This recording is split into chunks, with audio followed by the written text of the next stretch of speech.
Hey everybody, welcome to Hardtail Life Gadget Edition, or Gear Edition.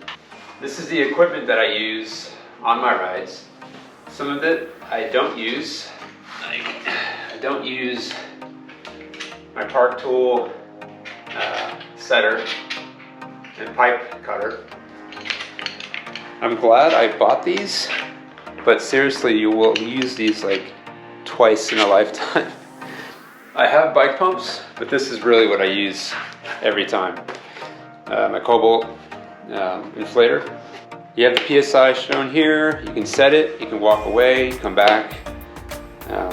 It's nice. You can't overinflate accidentally if you set it. If you don't set it, then it'll just keep going. Tire pressures makes this to peak. It's kind of nice. It has a Schrader valve and a Presta valve included, so you just switch over depending on what you have. Now I have a Schrader because I haven't gone tubeless yet.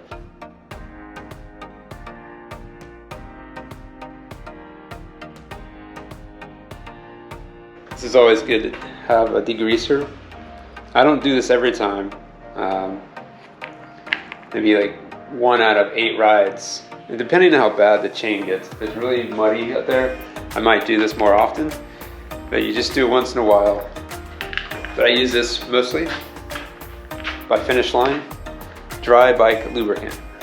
And I go through this pretty quick, so I always have to buy more. The dry lube, of course, when it's dry out, you put the dry lube on. And if it's raining, or it has rained, you go with a wet lubricant. So this is a spray, and it works pretty well. Brake cleaner, you can use this on car brakes and bike brakes. If anyone tells you different, just slap them. It's the same thing. Giro helmet, pronounced Giro. At least that's what I've read. Really lightweight, airy, your head won't be so hot. It just doesn't go back far enough, you can tell. Not that far.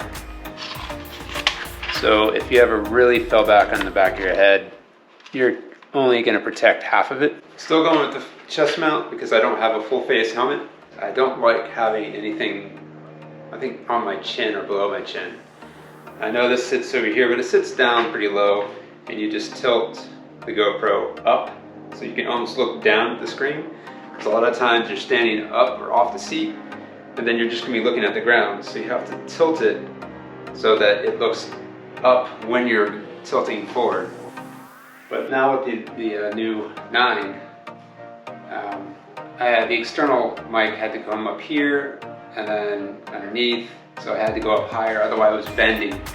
But I found that using the GoPro 9 with the external adapter, mic adapter, there was one day that it only recorded sound for half the video.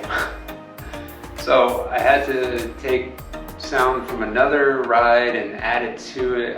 It's just, so I eventually just broke down and bought the media mod for the GoPro 9. As I do like it, it's kind of bulky and it's hard to screw on because unless you have an additional tool to screw the little peg thing through the finger attachments, it's really hard to get your fingers in there.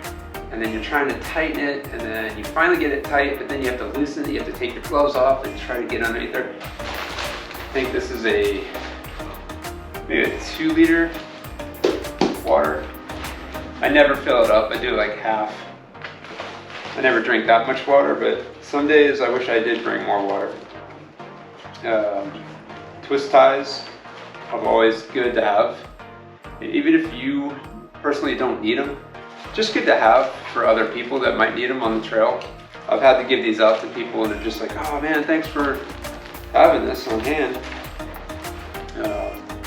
Wrap, just in case, for emergencies.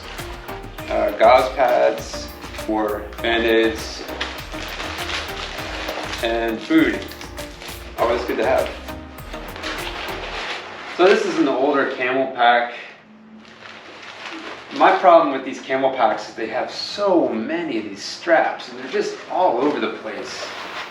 Just whipping around, and you have to tuck them in or put straps, or you know, plastic straps around them. I kind of wish it was just like one strap and that's it. But like, I don't get all of this. Like, what's this strap doing? Hear that? That's my timber bell. I think it's a German company. Sometimes when you go out on trails, they'll have kiosks or something with a board full of bells. But a lot of them they don't have the Velcro, and they don't have any way to attach to the bike. So they're not really, it doesn't really help. So I went ahead and bought one of these. I think it was like $40. Seems like a lot for a bell, but you can kind of control the amount. It's either like really annoying, like ice cream truck, but you can also limit, somewhere where you can limit. Anyway, you can limit how much it rings if you press the button up. And it goes on the bike pretty well, pretty easily.